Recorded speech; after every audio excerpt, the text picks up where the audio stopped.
ದೇವರ ಪರಿಶುದ್ಧ ನಾಮಕ್ಕೆ ಸ್ತೋತ್ರವಾಗಲಿ. ಈ ಒಂದು ಸಮಯದಲ್ಲಿ ನಾವು ದೇವರ ವಾಕ್ಯವನ್ನು ಧ್ಯಾನ ಮಾಡಲಿಕ್ಕೆ ಹೋಗೋಣ. ಸೊ ದೇವರ ವಾಕ್ಯ ಯಾವ ವಿಷಯವಾಗಿ ಇವತ್ತು ಧ್ಯಾನ ಮಾಡಿಕೊಳ್ಳಿಕ್ಕೆ ಹೋಗೋಣ ಅಂತಂದರೆ, ಸೈತಾನನ ಮೇಲೆ ಏಸು ನಮಗೆ ಕೊಟ್ಟಿರುವಂಥ ಅಧಿಕಾರ, ಈ ಒಂದು ವಿಷಯ ಕುರಿತಾಗಿ ಇವತ್ತು ದೇವರ ವಾಕ್ಯದಲ್ಲಿ ಧ್ಯಾನ ಮಾಡಿಕೊಳ್ಳಿಕ್ಕೆ ಹೋಗೋಣ. ವಿಷಯ ಏನಂತಂದರೆ, ಸೈತಾನನ ಮೇಲೆ ಯೇಸು ನಮಗೆ ಕೊಟ್ಟಿರುವಂಥ ಅಧಿಕಾರದ ಕುರಿತಾಗಿ ಇವತ್ತು ವಾಕ್ಯದ ಮೂಲಕವಾಗಿ ನಾವು ಧ್ಯಾನ ಮಾಡಿಕೊಳ್ಳೋಣ. ಪ್ರಿಯ ದೇವಜನರೇ, ಸತ್ಯವೇದದಲ್ಲಿ ಹೇಗೆ ಬರೆಯಲ್ಪಟ್ಟಿದೆ, ಲೂಕನ ಬರೆದ ಸುವಾರ್ತೆ 9ನೇ ಅಧ್ಯಾಯ 1-2 ವಚನವನ್ನು ಧ್ಯಾನಿಸಿಕೊಳ್ಳುವ ಈ ಸಮಯದಲ್ಲಿ ದೇವರ ವಾಕ್ಯ ಏನು ಹೇಳ್ತಾ ಇದೆ ಅಂತಂದರೆ, ಆತನು 12 ಮಂದಿ ಶಿಷ್ಯರನ್ನು ಒಟ್ಟಿಗೆ ಕರೆದು ಅವರಿಗೆ ಎಲ್ಲ ದೆವ್ವಗಳನ್ನು ಬಿಡಿಸುವ ಮತ್ತು ರೋಗಗಳನ್ನು ವಾಸಿ ಮಾಡುವ ಶಕ್ತಿ ಅಧಿಕಾರಗಳನ್ನು ಕೊಟ್ಟು ದೇವರ ರಾಜ್ಯದ ವಿಷಯವನ್ನು ಸಾರುವುದಕ್ಕೂ ಅಸ್ವಸ್ಥರಾದವರನ್ನು ಸ್ವಸ್ಥ ಮಾಡುವುದಕ್ಕೂ ಅವರನ್ನು ಕಳುಹಿಸಿದನು ಎಂಬುದಾಗಿ ದೇವರ ವಾಕ್ಯ ಹೇಳ್ತಾ ಇದೆ. ಪ್ರಿಯ ದೇವಜನರೇ, ಹಾಗಾದರೆ ಸತ್ಯವೇದದಲ್ಲಿ ಹೀಗೆ ಬರೆಯಲ್ಪಟ್ಟಿದೆ ಅಂದ ಮೇಲೆ ನಮ್ಮ ಜೀವಿತದಲ್ಲಿ ದೇವರು ನಮಗೆ ಯಾವುದರ ಮೇಲೆ ಅಧಿಕಾರವನ್ನು ಕೊಡಲ್ಪಟ್ಟಿದ್ದಾರೆ? ದೇವರ ನಂಬಿದಂಥ ನಾವುಗಳು, ದೇವರ ನಂಬಿದಂಥ ಜನಗಳ ಕುರಿತಾಗಿ, ದೇವರ ನಂಬಿದಂಥ ಸಹೋದರನೇ ಸಹೋದರಿಯರೇ, ಕ್ರಿಸ್ತನನ್ನ ಅಂಗೀಕರಿಸಿಕೊಂಡಂಥ ಪ್ರಿಯ ದೇವರ ಮಕ್ಕಳೇ, ಇವತ್ತಿನ ದಿನದಲ್ಲಿ ದೇವರ ವಾಕ್ಯ ಏನು ಹೇಳ್ತಾ ಇದೆ ಅಂತಂದರೆ, ಸೈತಾನನ ಮೇಲೆ ಯೇಸು ನಮಗೆ ಕೊಟ್ಟಿರುವಂಥ ಅಧಿಕಾರದ ಕುರಿತಾಗಿ ಇವತ್ತು ಮಾತನಾಡಲಿಕ್ಕೆ ಹೋಗ್ತಾ ಇದ್ದೀವಿ. ಅದರಲ್ಲಿ ಮೊದಲನೇ ವಾಕ್ಯ ಏನು ಹೇಳ್ತಾ ಇದೆ ಅಂತಂದರೆ, ಆತನು 12 ಮಂದಿ ಶಿಷ್ಯರನ್ನು ಒಟ್ಟಿಗೆ ಕರೆದು ಅವರಿಗೆ ಎಲ್ಲ ದೆವ್ವಗಳನ್ನು ಬಿಡಿಸುವ ಮತ್ತು ರೋಗಗಳನ್ನು ವಾಸಿ ಮಾಡುವ ಶಕ್ತಿ ಮತ್ತು ಅಧಿಕಾರಗಳನ್ನು ಕೊಟ್ಟು ದೇವರ ರಾಜ್ಯದ ವಿಷಯವನ್ನು ಸಾರುವುದಕ್ಕೂ ಅಸ್ವಸ್ಥರಾದವರನ್ನು ಸ್ವಸ್ಥ ಮಾಡುವುದಕ್ಕೂ ಅವರನ್ನು ಕಳುಹಿಸಿದನು ಎಂಬುದಾಗಲೂ ದೇವರ ವಾಕ್ಯ ಹೇಳ್ತಾ ಇದೆ. ಪ್ರಿಯೋದನಿದೆ, ಹಾಗಾದರೆ ದೇವರ ಸನ್ನಿಧಾನದಲ್ಲಿ ಬಂದಂಥ ನಾವುಗಳು ದೇವರ ವಿಷಯದಲ್ಲಿ ನಾವು ಎಷ್ಟು ಆಳವಾಗಿ ನಾವು ತಿಳಿದುಕೊಳ್ತಾ ಇದ್ದೀವಿ, ದೇವರ ಸತ್ಯವನ್ನು ಎಷ್ಟು ವಿಷಯದಲ್ಲಿ ನಾವು ತಿಳಿದುಕೊಳ್ತಾ ಇದ್ದೀವಿ. ದೇವರು ನಂಬಿದಂಥ ಪ್ರತಿಯೊಬ್ಬೊಬ್ಬರ ಜೀವನದಲ್ಲಿ ಒಂದು ಒಳ್ಳೆಯ ಉದ್ದೇಶಗಳನ್ನು ದೇವರು ಇಟ್ಟಿರ್ತಾರೆ.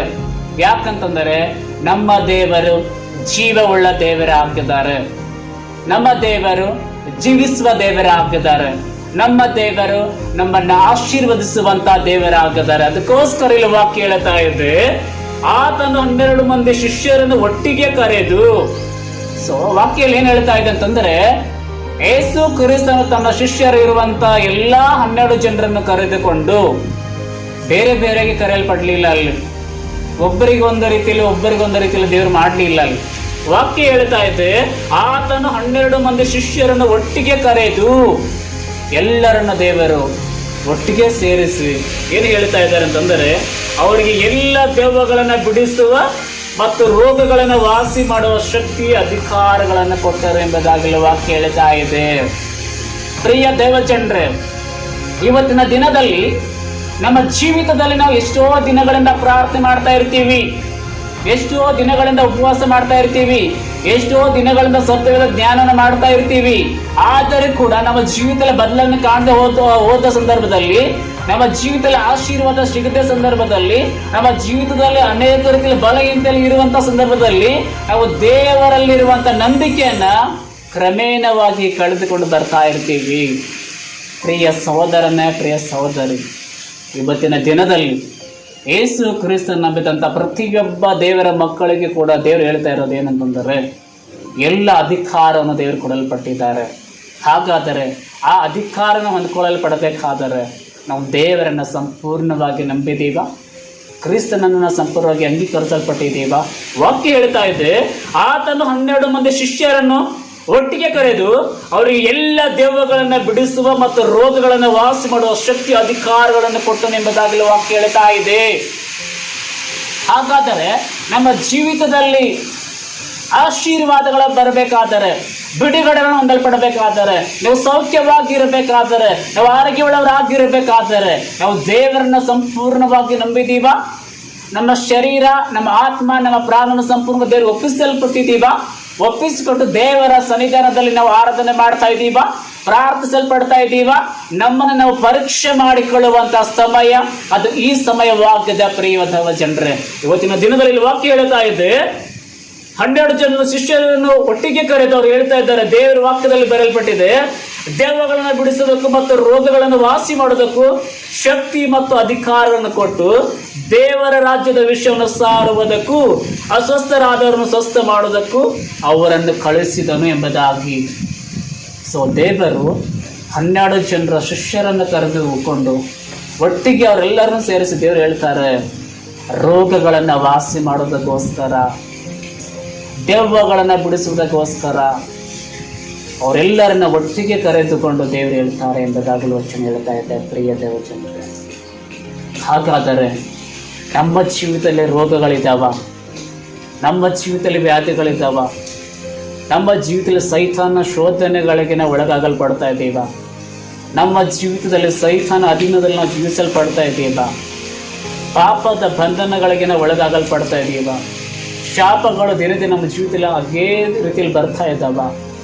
ನಮ್ಮನ್ನು ನಾವು ದೇವರಿಗೆ ಸಂಪೂರ್ಣವಾಗಿ ಸಮರ್ಪಣೆ ಮಾಡುವಾಗ ನಮ್ಮ ಜೀವನದಲ್ಲಿ ದೇವರು ದೊಡ್ಡ ದೊಡ್ಡ ಕಾರ್ಯಗಳನ್ನು ಮಾಡೋದಕ್ಕೆ ಶಕ್ತರಾಗಿದ್ದಾರೆ. Price the lord. ದೇವರ ನಾಮಕ್ಕೆ ಸ್ತೋತ್ರವಾಗಲು ವಾಕ್ಯ ಹೇಳ್ತಾ ಇದ್ದೆ, 12 ಜನ ಶಿಷ್ಯರನ್ನು ದೇವರು ಒಟ್ಟಿಗೆ ಕರೆದುಕೊಂಡಲ್ಲಿ ವಾಕ್ಯ ಹೇಳ್ತಾ ಇದ್ದೆ, ಅವರಿಗೆ ದೇವರ ರಾಜ್ಯದ ವಿಷಯವನ್ನು ಸಾರೋದಕ್ಕೂ ಅಸ್ವಸ್ಥರಾದವರನ್ನು ಸ್ವಸ್ಥ ಮಾಡೋದಕ್ಕೂ ಅವರನ್ನು ಕಳಿಸಿದರು ಎಂಬುದಾಗಲು ವಾಕ್ಯ ಹೇಳ್ತಾ ಇದೆ.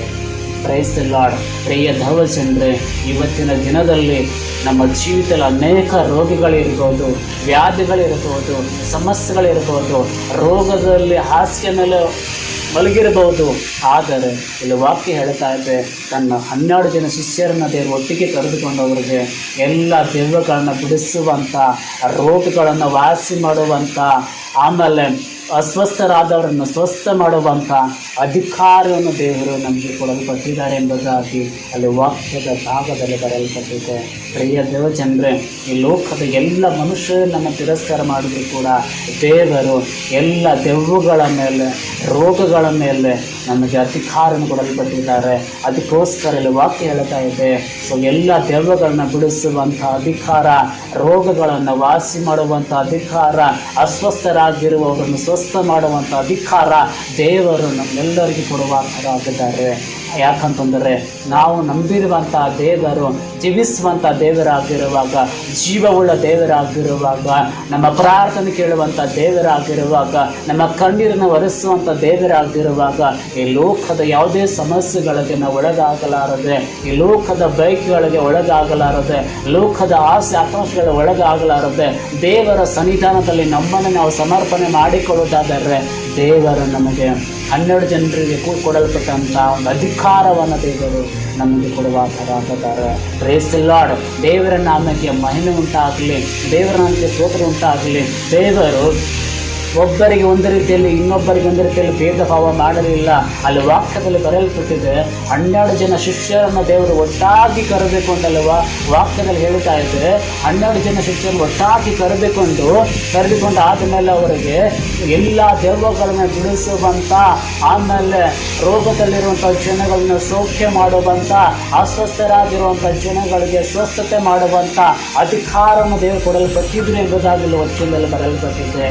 ಒಂದು ವೇಳೆ ನಿಮ್ಮ ಜೀವಿತದಲ್ಲಿ ರೋಗದಲ್ಲಿ ನೀವು ಬಿದ್ದು ಹೋಗ್ತಾ ಇದ್ದೀರಾ, ವ್ಯಾಧಿಗಳಲ್ಲಿ ಬಿದ್ದು ಹೋಗ್ತಾ ಇದ್ದೀರಾ, ಕಾಯಿಲೆಗಳಲ್ಲಿ ನೀವು ಬಿದ್ದು ಹೋಗ್ತಾ ಇದ್ದೀರಾ, ಶರೀರ ಬಾಧೆಗಳಲ್ಲಿ ನೀವು ಅನುಭವಿಸಲ್ಪಡ್ತಾ ಇದ್ದೀರಾ, ಅನೇಕ ಸಮಸ್ಯೆಗಳಿಗೆ ಒಳಗಾಗಲ್ಪಡ್ತಾ ಇದ್ದೀರಾ, ದೇವರ ಸನ್ನಿಧಾನದಲ್ಲಿ ನಿಮ್ಮನ್ನು ನೀವು ಮರೆತವರಾದ ದೇವರನ್ನು ಆರಾಧಿಸುವುದಾದರೆ, ದೇವರನ್ನ ಪ್ರಾರ್ಥಿಸುವುದಾದರೆ, ದೇವರ ನಾಮ ಮಹಿಮೆಗೋಸ್ಕರ ಬದುಕುವುದಾದರೆ, ದೇವರ ಚಿತ್ತಾನುಸಾರವಾಗಿ ಜೀವಿಸಲ್ಪಡುವುದಾದರೆ ಆ 12 ಜನರಿಗೆ ಕೊಡಲ್ಪಟ್ಟಂಥ ಅಧಿಕಾರವನ್ನು ದೇವರು ನನಗೆ ಮತ್ತು ನಿನಗೆ ಕೊಡುವಾತರಾಗಿದ್ದಾರೆ.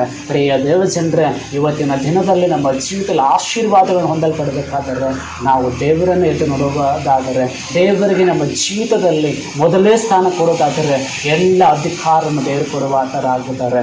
ಸೊ ದೇವರ ನಾಮಕ್ಕೆ ಸ್ತೋತ್ರ ಉಂಟಾಗಲಿ. ದೇವರ ವಾಕ್ಯದಲ್ಲಿ ಹೀಗೆ ಬರೆಯಲ್ಪಟ್ಟಿದೆ, ಸೊ 12 ಜನರ ಶಿಷ್ಯರನ್ನು ದೇವರು ಒಟ್ಟಾಗಿ ಕರೆದುಕೊಂಡು ಅಲ್ಲಿ ವಾಕ್ಯ ಹೇಳ್ತಾ ಇದೆ.